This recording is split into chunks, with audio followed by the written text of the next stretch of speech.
Out of bed for a front row seat to My bad. life's work vanishing before my eyes. Linus Tech Tips, deleted. Tech Linked, toasted. Tech Wiki, gone. The good news is that if you're watching this, we're back online. The bad news is that this kind of attack has become so commonplace on YouTube that when we sat down to prepare this video, it took us less than 10 seconds to find a huge channel that was dealing with exactly the same thing in that moment. Let's talk then about the motive for these attacks, the process changes that we and YouTube need to make, and how we can all work together as a community to educate and protect each other from bad actors. Oh, and to tell you about our sponsor, dbrand. Oh God, not dbrand. Today, really? Oh, actually no, they've got something good. Stay tuned.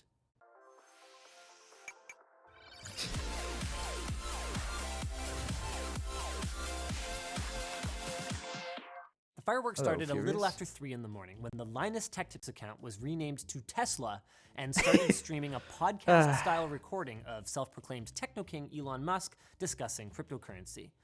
This in and of itself is not a scam, but the streams linked to a scam website that claimed that for every 1 Bitcoin you sent, they would return double, complete with— Dude, this was here from freaking so long, man. Fake transaction records showing other users definitely getting huge payouts. I've seen this 5 years ago. Over the next couple of hours then, we sparred back People and still forth. fall for it. First, I privated the streams, revoked the channel stream key, and attempted to reset the account credentials, only to realize, as I was investigating the source of the breach, that I had been completely outmaneuvered. They were back in, and the streams were live again. Okay, so I log back in, nuke the stream again, and I go to, and they're up again. And now videos are being mass deleted from the channel. Over the next couple of hours, playing login whack-a-mole, the I knew it. Tips, He was Tech fighting Linked, and whenever Tech I was Wiki watching. accounts were each used to host these Elon Musk crypto streams until they were ultimately nuked by YouTube altogether for violating YouTube's terms of service. Yes. And I can almost feel your thoughts through the screen right now. Linus, truly, after all these lectures about two-factor authentication, don't you even protect your own accounts? Of course I do, but while strong passwords and multi-factor authentication are very powerful security measures that you should use, they're not impenetrable. First up, let's talk 2FA. Not all factors or additional authentication elements are equally secure. The most common second factor, SMS, can be compromised by simple social engineering targeted at your phone carrier. Check out this video that we posted the last time our account was hijacked for more information about that. Another common factor, notification-based multi-factor, is susceptible to fatigue attacks, where a perpetrator will constantly try to log in, hoping that you'll assume, oh, it's probably someone from work, or even just click on the notification by accident. Yeah. It's very That can happen really easily if they are that big. problematic. And I'm looking at you, Google, since you can't disable this factor on Google accounts. Even time-based two-factor, like Google Authenticator or Authy, can be compromised, say if you were to accidentally set it up or access it from an infected device. In spite of all of these issues with two-factor though, it held the line last night. Our attacker not only never gained access to our additional authentication factors, they never even had our passwords. But how can that be? Well, as it turns out, they didn't need any of that, which is a big part of why it took me so long to clue in and stop the spread. I was so focused on the potential damage that could be done by someone who had commandeered my SMS messages or gained access to my Google Authenticator somehow that I expended valuable time battening down the wrong hatches. If I had watched Theo Joe's recent video on the subject, or at least skimmed the comments, I could have probably stopped the bleeding in a matter of minutes. Shout out Theo Joe. But I didn't, so I got to be educated the hard way about a breed of attacks that bypass trivial things like passwords and 2FA entirely by targeting what's known as a session token. Now, many of you will know this already. Oh. If you do, give yourself a cookie. But after you log into a website and your credentials have been validated, that site will provide your web browser with a session token. This allows your browser, and by extension you, to stay logged in when you restart your browser and go to access that site again. This isn't a bad thing, it's a good thing because realistically, nobody wants to type in a password every time they want to post instant regret on the internet. But hold on a second. That cookie is stored locally on your device. How would someone else get it? Well, that's where we made a mistake. Someone on our team, and I'm not saying it was Colton, downloaded what appeared to be a sponsorship offer from a potential partner. It was an innocent enough mistake for the most part. The email came from a legitimate looking source, and it didn't raise any immediate red flags like being full of grammatical errors. So they extracted the contents, launched what appeared to be a PDF containing the terms of the deal, then, presumably when it didn't work, went about the rest of their day. What PDF? happened in the background took place over the course of just 30 seconds.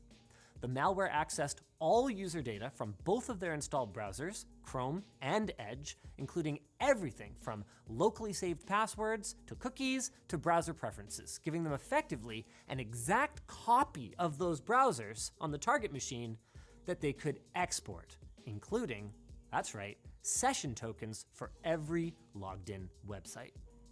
Now, no one should unzip an email attachment.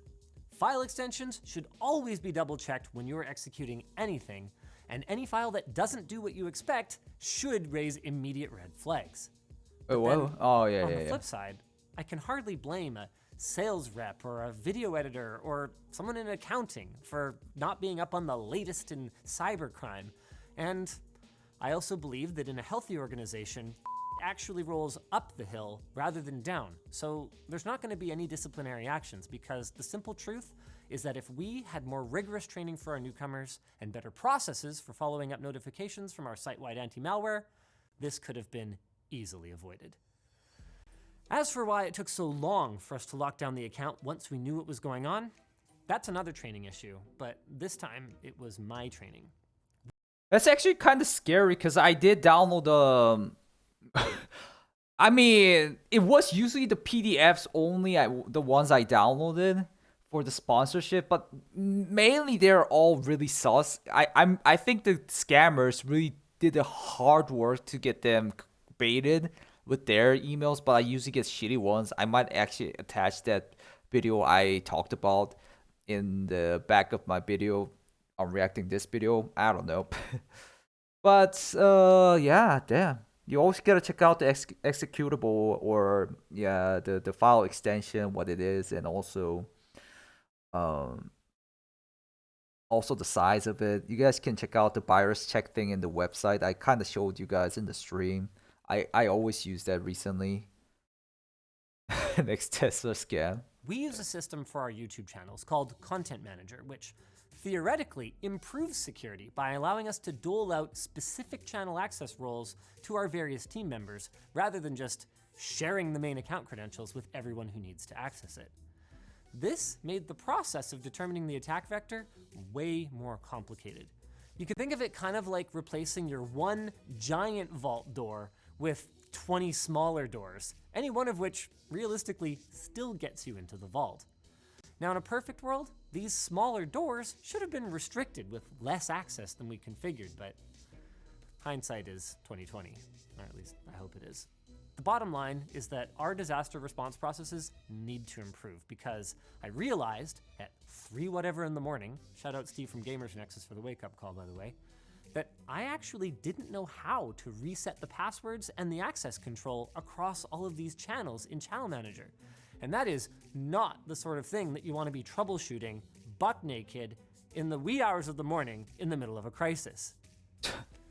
In fairness to me, the way that Google handles the intermingling of all their services is not the most intuitive, and both Yvonne and I experienced numerous glitches and timeouts that prevented us from effectively using these tools even once we did figure out how to use them, which leads us nicely then into the next part of our discussion. I've owned what I did wrong, and now it's time to talk about Google.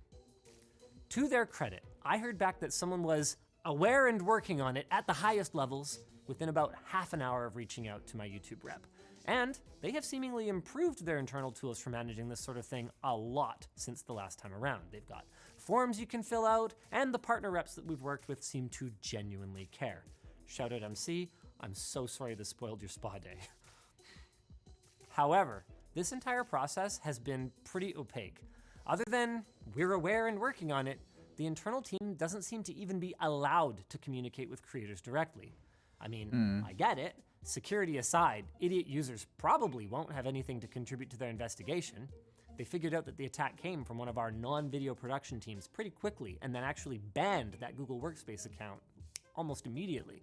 I mean, realistically, They did? idiot users could just slow them down, but Then why? even a quick, hey, I know you're stressed, here's what's going on, and here's how we can keep this from spreading, would almost certainly have calmed my nerves and saved all of us some work by keeping TechLinked and TechQuickie in our hands.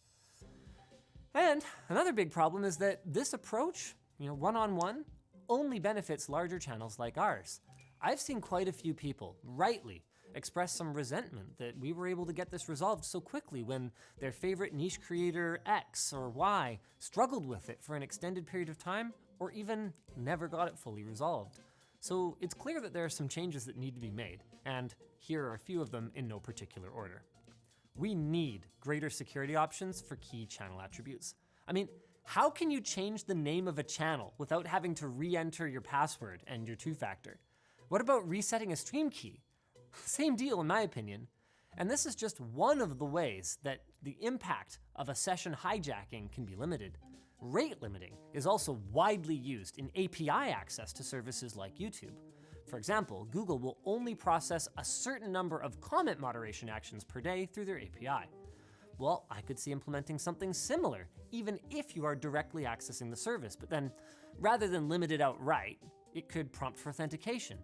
To be clear, I'm not saying every time you delete a video, it should ask for your password, but say if you were trying to delete 10 or 100 or 1,000 videos at a time, a little, "Are you sure about that? Are you actually you?" would probably be in order. The funny thing is that none of that stuff would even be necessary with proper security policies on session tokens. The bare minimum would be time-based expiry. You know how when you boot up an old smartphone, all your accounts are usually logged out? Session expiry. But many sites also factor in other attributes like location.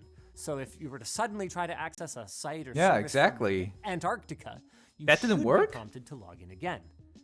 These measures are very common on high-risk websites like online banking. I'm not saying banks are model citizens when it comes to login security, but they do usually invalidate sessions in a matter of minutes.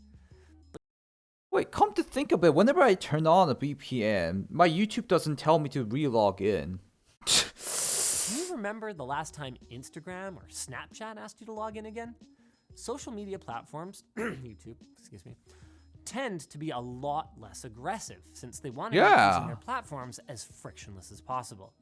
Now, in fairness, Google does usually require re-authentication when you're changing a password or other security options, or I don't know, when a session token gets reused by a new IP address on the other side of the freaking planet. But we've heard from multiple people that this isn't always the case. So the big question is that with Google owning the whole chain here, like start to finish, really, including the bloody web browser, how is this crap not only still possible, but so prevalent? It's time for them to not just ask these questions internally, but come up with real answers for them. I think the only group whose response here was perfect was our community. And no, this is not like standing on stage, yeah, I love you guys, and what. You guys were amazing. Prominent members of our forum who I've interacted with over the years reached out to my team directly. Upstanding citizens were paying real money out of their own pockets to send super chats warning stream viewers that the channel was hijacked, and over 5,000 of you in the last 12 hours alone subscribed to floatplane.com to show your support and to ensure that you wouldn't miss any of our uploads. I have had a pretty rough day, a pretty long day, but you know what? It's also been amazing to see how fast we can bounce back thanks to your unwavering support, the incredible team we have here. Like everyone, we got Artie over there. Is Colton still there? No? All right, well, whatever. Andrew's there. James is working on guidance for this. Luke was up half the night with me and Yvonne trying to help us figure things out, driving to the office. Really appreciate you all. Our partners at YouTube. And of course, D-Brand. Something, D-Brand with me a lot. Yes, it's true. But The thing about dbrand Ooh. is, as much What as they the love hell? to poke fun, having partners like them, nobody wants to deal. For the first time, one word, all one. All right. Well, that was educational.